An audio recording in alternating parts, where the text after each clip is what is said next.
ela é literalmente repetida 4 vezes nas Escrituras. A primeira vez, que certamente foi onde o Paulo diz, né? Como está escrito, está lá em Abacuque, nós vamos ver daqui a pouquinho. A outra se encontra aqui em Romanos, a outra se encontra em Gálatas e a outra se encontra em Hebreus. O justo viverá pela fé. Então eu gostaria de compartilhar com vocês isso. Por quê? Porque a nossa vida é uma vida de crer. Quando nós recebemos fé de Jesus, nós começamos a crer e nos entregamos para Ele, nos convertemos. Mas a mesma fé que recebemos para a nossa conversão, para nós mudarmos de caminho, para entrarmos pela porta, é a mesma fé, não é outra fé, é a mesma fé que nos leva pelo caminho e vai nos levar para a glorificação, ou seja, salvação, santificação e glorificação. Tudo isso é a mesma fé. Interessante que Hebreus fala algumas coisas sobre fé, né? Fala que há uma definição de fé em Hebreus, capítulo 11, mas há uma expressão nesse capítulo 11, versículo 6, que fala: sem fé é impossível agradar a Deus. Aqueles que se chegam para Deus têm que crer nele e que ele é galardoador daqueles que o buscam. Então, a vida de fé é uma vida necessária para o corpo de Cristo, para agradarmos todos os dias da nossa vida ao Senhor Deus. Eu quero dar um destaque, amados, esse que Deus colocou no meu coração, a nossa fé em Deus, em Jesus, na obra do Espírito Santo, nele, agradá-lo, crer, acreditar em todas as coisas. Essa fé que vem de Deus, ela foi gerada em nós pelo Espírito Santo. Muitas vezes a gente tem essa palavra popular: eu acredito, eu levo fé, né? O irmãozinho lá é capaz de alguma coisa, então eu digo: eu levo fé no que o irmão está fazendo, eu levo fé nisso, eu acredito. Mas aqui se trata não de crer somente. Nós cremos em muitas coisas. Quando a gente entra no avião, por exemplo, nós cremos que o piloto é capaz de conduzir o avião. Não estou falando desse tipo de acreditar. Estou falando numa fé que me levou a Jesus Cristo, que me leva ao Pai, né? E que me leva a depender do Espírito Santo. Essa fé que é um dom de Deus. Essa fé nós não conseguimos fazê-la, montá-la, por mais que a gente gostaria algumas vezes. Senhor Jesus, vamos ver que é um dom de Deus. A fé é um dom de Deus.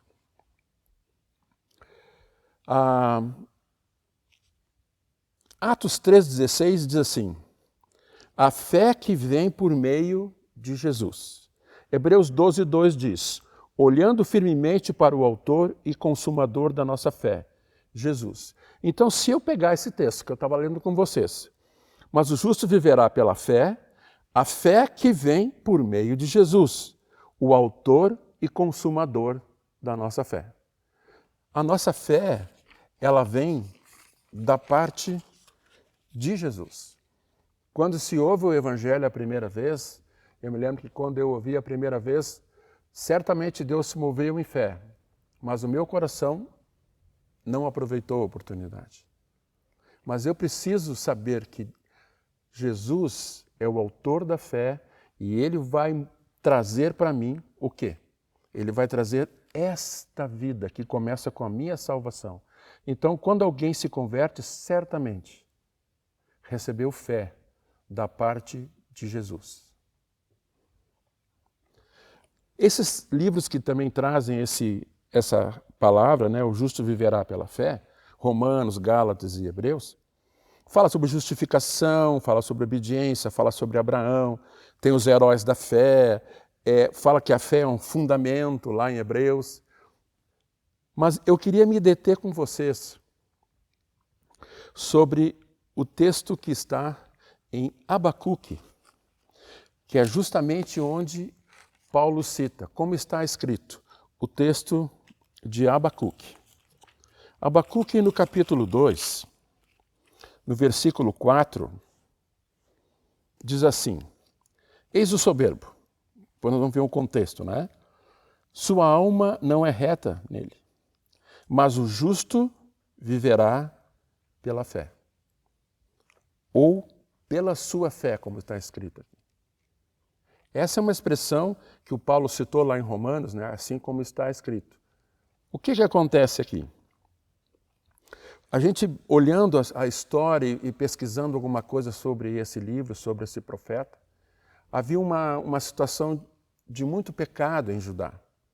E o profeta estava assim com o coração angustiado e dizendo, Deus não vai fazer nada. A gente pode até ver no começo aqui, né? Abacuque 1 diz assim, até quando, Senhor, clamarei eu, e tu não me escutarás? Gritar-te-ei violência e não salvarás? Porque me mostra a iniquidade e me fazes ver a opressão? Pois a destruição e violência estão diante de mim, há contendas e o litígio suscita. Por esta causa a lei se afrouxa, e a justiça nunca se manifesta, porque o perverso cerca o justo, a justiça é torcida. Então o que acontecia? O profeta estava orando para Deus, como pedindo para Deus, Deus, o que está acontecendo em Judá? Podemos ver na sequência, amados, o quê? Deus traz uma resposta de juízo para Judá. E ele traz uma resposta forte. Ele diz que os caldeus, ele ia trazer o povo, os caldeus, para trazer juízo. E o profeta se assusta de novo e ele faz uma comparação assim, mas Deus, nós estamos com problemas e tu vai trazer um povo de iniquidade, um povo que não é como o nosso, para trazer juízo. E Deus realmente depois fala com ele. Esse processo aconteceu e ele trouxe juízo para ajudar naquele momento. Mas Abacuque ele tem alguma coisa importante, que aí o livro fala que sobre a oração do profeta Abacuque. No capítulo 3, diz assim, a oração do profeta Abacuque sob forma de canto. Tenho ouvido, ó Senhor, as tuas declarações e me sinto alarmado. Aviva a tua obra, ó Senhor, no decorrer dos anos, e no decurso dos anos faz-a conhecida. Na tua ira, lembra-te da tua misericórdia. E ele vem falando coisas sobre o Senhor. O que Deus me colocou para compartilhar com os amados sobre essa vida de fé é a parte final da oração em forma de cântico do Abacuque. Parece que nós estamos vivendo algumas coisas parecidas naquele tempo. Nós estamos vendo a iniquidade se espalhando e às vezes a gente pergunta, Senhor, até quando? Tu estás vendo isso? Quando tu vens, Jesus? Até quando vai essa situação? E o Senhor nos diz na palavra, breve, breve eu venho. Nós estamos com sinais, nós estamos vendo as coisas que Jesus falou que antecederiam a sua vinda. Os finais dos tempos. E esse é o que Deus fala com Abacuque. Então ele traz essa oração muito importante que eu queria trazer para vocês também de uma forma prática do viver por fé. Dê uma olhada junto comigo aqui no Abacuque 3, 17. Começa ali. Ainda que a figueira não floresça, nem haja fruto na vide, o produto da oliveira minta e os campos não produzam mantimentos, e as ovelhas sejam arrebatadas do aprisco, e nos currais não há mais gado, todavia eu me alegro no Senhor, exulto no Deus da minha salvação. O Senhor Deus é minha fortaleza e faz os meus pés como os da corça e me faz andar altaneiramente. E no finalzinho ainda diz, ao mestre de canto para instrumentos de corda. Olha que precioso, amados. Na situação em que Abacuque está percebendo e vendo na vida lá, que ele estava vivendo lá em Judá, o ímpio estava prosperando. A iniquidade estava, usando uma expressão assim gauchesca, né? Campeando. O povo tinha se perdido, esquecido o Senhor. E parecia também que os ímpios estavam tendo vitória. Mas o que Abacuque nos ensina aqui? Que ainda que as coisas não ocorram como deviam ser, aparentemente, e aparentemente também, ou até na prática, o ímpio tem a vitória, a nossa vida de fé não depende disto. O justo, aquele que foi justificado pelo Senhor Jesus, pela presença da pessoa de Jesus, ele não depende de coisas exteriores para viver. Nós fomos chamados para viver pela fé, acreditando em toda a Escritura. Vocês lembram que Jesus, numa conversa com os homens da lei, eu acho que é nos fariseus, ele diz assim: vocês procuram na palavra, ela fala de mim e vocês não querem vir a mim. Quando eu abro a Escritura, amados, e eu preciso cada dia meditar e abrir a Escritura para me alimentar, o que ela vai me trazer? Cristo, o amor de Deus, Cristo. Cristo é o Evangelho, é a boa nova. Romanos, a gente leu no começo, né? De fé em fé, o justo viverá pela fé. Vamos ver as coisas práticas aqui. Ainda que a figueira não floresça. A palavrinha não aqui, né? Já vai dar a conotação de todas as coisas que vão acontecer até o 18. Ainda que a figueira não floresça. Ora, a figueira, ela trazia para as pessoas alimento. Olha, não vai ter alimento hoje, não vai ter alimento esse mês. Nós não vamos ter recursos esse mês. Mas o justo continua vivendo pela fé. O Senhor vai fazer alguma coisa para que o justo tenha o seu alimento.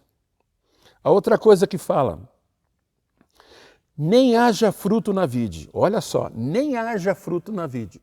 Ou seja, vamos trazer aqui também para o Rio Grande do Sul, né, a parreira, não haveria uva. Bom, não havendo uva, além de não ter alimento, não tem vinho. E o vinho é importante, nós sabemos disso. Para aquela nação era uma coisa muito importante. Ou seja, não vai haver alimento, não vai haver fruta, não vai haver vinho. O produto da oliveira minta, na minha tradução, diz assim. A oliveira, as azeitonas, elas davam óleo. Esse óleo era negociado, esse óleo entrava em alimentos, então certamente não teria venda de óleo. O que mais que diz ali? Os campos não produzam alimento. Vocês imaginaram uma plantação não produzir alimento?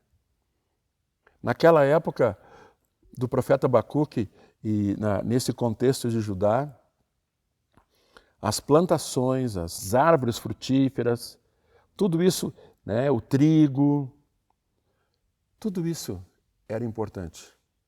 Uma comunidade agrícola, isso é fundamental. Mas não teria isso. Ele disse assim, ainda que os campos não produzam alimento. E quando o campo não produz alimento, não é só no momento. Se ele não produz, é porque eu não posso ter semente depois para plantar novamente. Ou seja, no momento eu fico sem alimento e a perspectiva de ter alimento mais tarde também deixa de existir, porque não tem semente. Então, olha só, ainda que a figueira não floresça, nem haja fruto na vide, e o produto da oliveira minta, e os campos não produzam mantimento. Ou seja, a parte agrícola se foi. Agora, olha só o que entra ali. As ovelhas sejam arrebatadas do aprisco. Alguém chegou lá, um lobo, sei lá, né? Levou as ovelhinhas que ele tinha. Foram perdidas. Perdeu ovelha, perdeu carne, perdeu lã. Perdendo lã, não tem roupa. Ou seja, seria uma coisa muito difícil. E nos currais não há mais gado.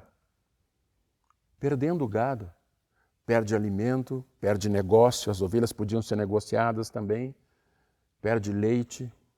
Ou seja, não há nada que se produza no campo. E da parte animal também não há nada. Ainda que tudo isso aconteça, o que diz o versículo 18? Todavia, eu me alegro no Senhor, exulto no Deus da minha salvação. A gente podia fazer assim, ó. Versículo 17, ainda que. Versículo 18, todavia eu. O que pode estar sendo para ti na tua vida esse ainda que?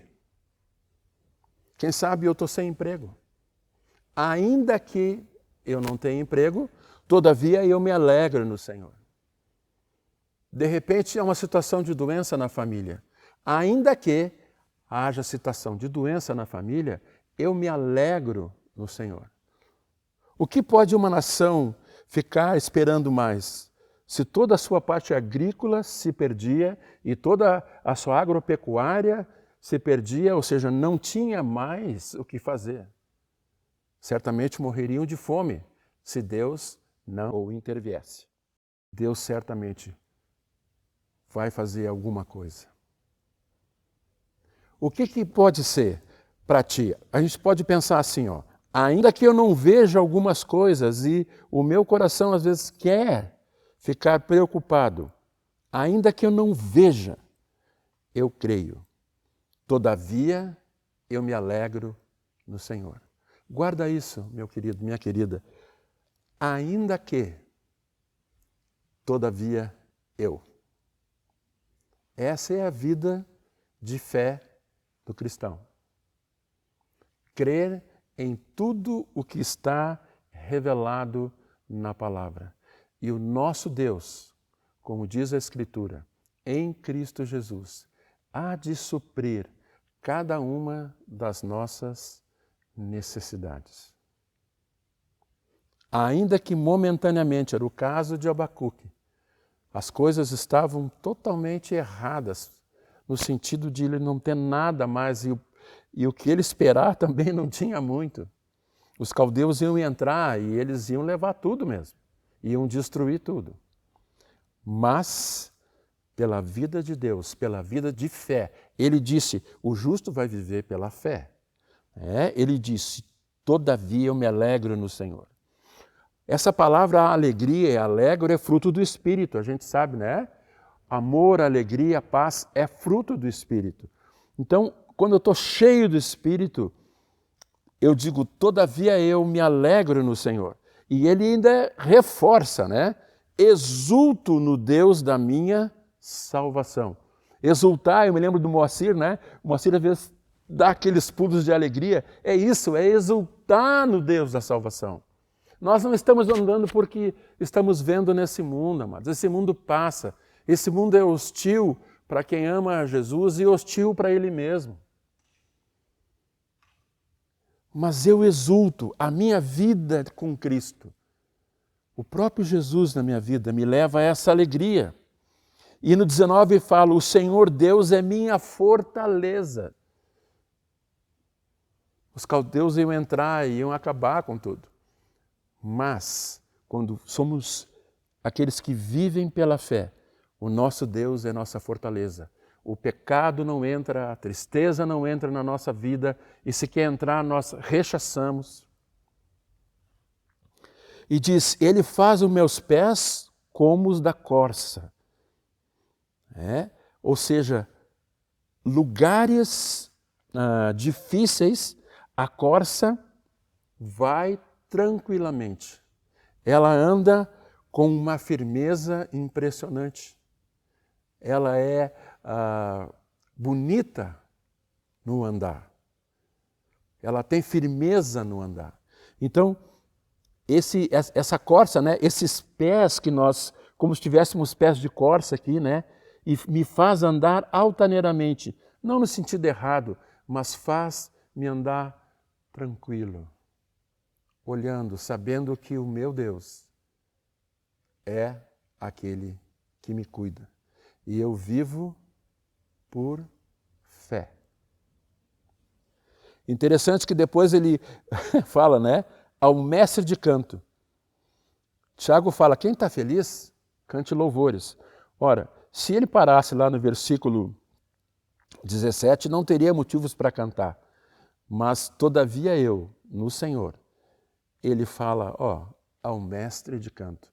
Tem que se cantar essa vitória, tem que celebrar essa vitória, tem que ser grato ao Senhor por essa vitória. Amados, nós temos andado por fé? Ou nós temos nos deixado abater pelas situações, às vezes situações internas nossas? Eu quero dizer para vocês, queridos, que o cristão ele não é uma pessoa alienada. Nós não temos uma visão só de situações boas. Nós estamos num mundo hostil. E aqui dá para ver em Abacuque que ele conhecia a situação. Ele sabia a figueira não ia florescer, não haja fruto na vide, o produto da oliveira não vai vir, os campos não produzem alimentos e assim vai acontecendo. Nós não somos pessoas que andam, parece, flutuando. Nós estamos, por enquanto, aqui, nós sabemos. Mas andamos aqui como se tivéssemos os pés aqui, mas o coração e toda a nossa mente no céu. Quem é o autor da nossa fé? Quem vai nos fazer viver em fé? É Jesus. Jesus encontrou muitas pessoas no tempo que ele estava na terra, andando fisicamente, e algumas levaram até elogio. Grande é a tua fé. Aquele centurião, ele virou para os discípulos e disse, nunca achei fé como essa em todo Israel. Eu nem preciso, é só uma palavra. Esse homem entendeu a autoridade, esse homem tem fé. Muitas vezes Jesus falou assim, vocês têm pouca fé. Mas nós temos que fazer que nem aquele homem que foi e pediu para Jesus, e Jesus conversou com ele e ele disse, aumenta a minha fé. Por favor, eu preciso de fé. Não tenha vergonha, amados. A fé vem de Jesus. A fé vem dele. Então, peça fé. Senhor, eu preciso de fé nesse momento. O justo, diz tua palavra, vai andar por fé. Então, eu sou justo por tua causa. Eu recebi fé quando eu me converti. Então, Senhor, eu quero andar por fé. Se tiver alguma coisa, se arrependa, mas ande nessa vida. Creia na palavra. Tudo o que está aqui, nosso Deus nos guarda. Nosso Deus nos sustenta. Nosso Deus nos perdoa. Nosso Deus nos ama. O Pai nos ama, como Jesus e como o Espírito Santo. Amados, que cada um de nós possa viver pela fé, para agradar a Deus, não só para obter coisas, queridos, ou sair de situações difíceis, mas para agradar a Deus. O justo viverá pela fé. Guarda isso. Ainda que, todavia eu. Isso é como a fé age na prática. Senhor, nós te agradecemos pela tua palavra. Senhor, nós somos justificados por tua misericórdia e por tua obra, Jesus, naquela cruz. Tu nos tornaste justos. Mas também, Senhor, tu derramaste fé no nosso coração. Senhor, o Evangelho é de fé em fé. Tu és a boa nova de Deus para nós.